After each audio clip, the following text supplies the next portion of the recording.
Hola, hoy vamos a sumergirnos en las ideas de un maestro espiritual muy particular, Osho, para explorar su visión sobre cómo vivir una vida que sea de verdad auténtica. Y Osho arranca con todo, ¿eh? Nos lanza una pregunta que es, en el fondo, la pregunta que define una vida entera.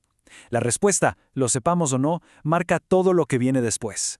Y esto nos lleva a un concepto central para él, la idea de los dos testigos. O sea, según Osho, nuestra vida siempre está siendo observada. La gran pregunta es ¿por quién? ¿Actuamos para el público de afuera o para ese observador que llevamos dentro? Porque esa elección es la que decide si terminamos construyendo una personalidad o cultivando una individualidad real. A ver, profundicemos en el primer camino. Este es, digamos, el camino por defecto, el que la gran mayoría de la gente sigue, muchas veces sin ni siquiera notarlo. Este sendero se define por una cosa: se vive para el testigo de afuera. Es como si nuestro centro de gravedad no estuviera adentro nuestro, sino en la mirada y en la opinión de los demás. La vida, entonces, se convierte en una especie de actuación continua, siempre buscando ese aplauso, esa validación externa.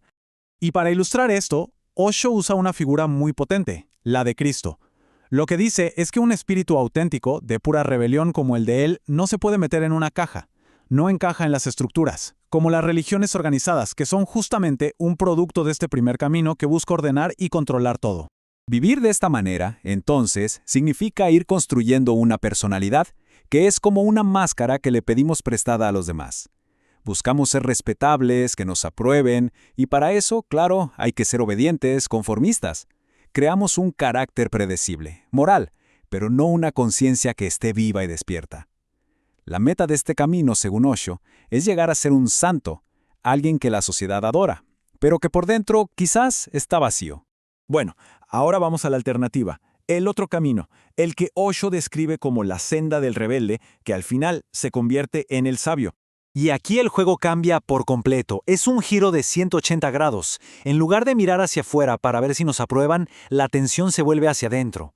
Uno mismo se convierte en el testigo de sus pensamientos, de sus deseos, de sus impulsos, y esa es la única opinión que de verdad cuenta.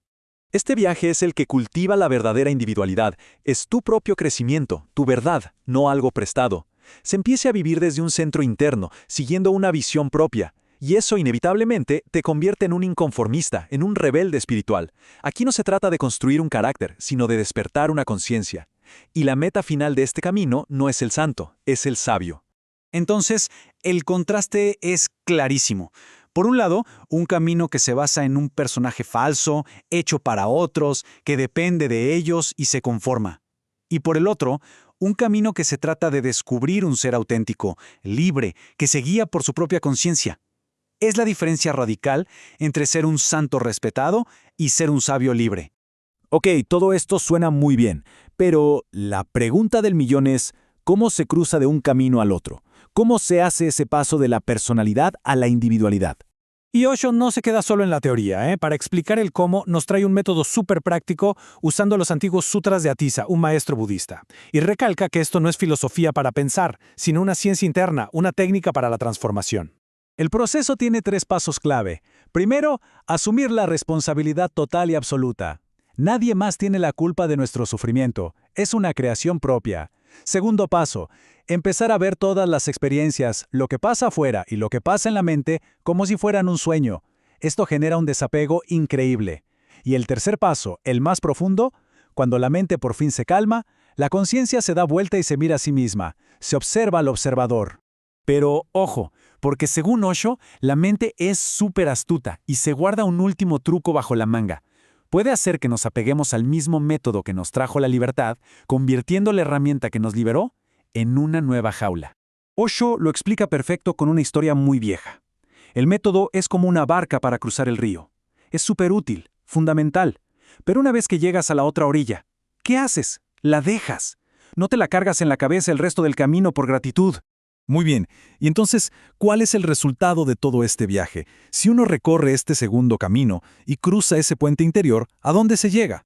El destino final no es quedarse en un estado de paz egoísta para uno mismo.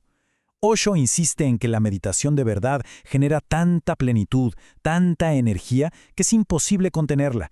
Inevitablemente se desborda y se convierte en compasión hacia los demás. Y aquí viene una especie de alquimia interior.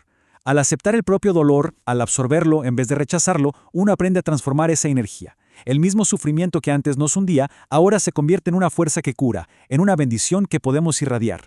Entonces, el mensaje de todo este recorrido es que el trabajo interior lleva a un cambio radical. Ese falso yo, la personalidad, se disuelve.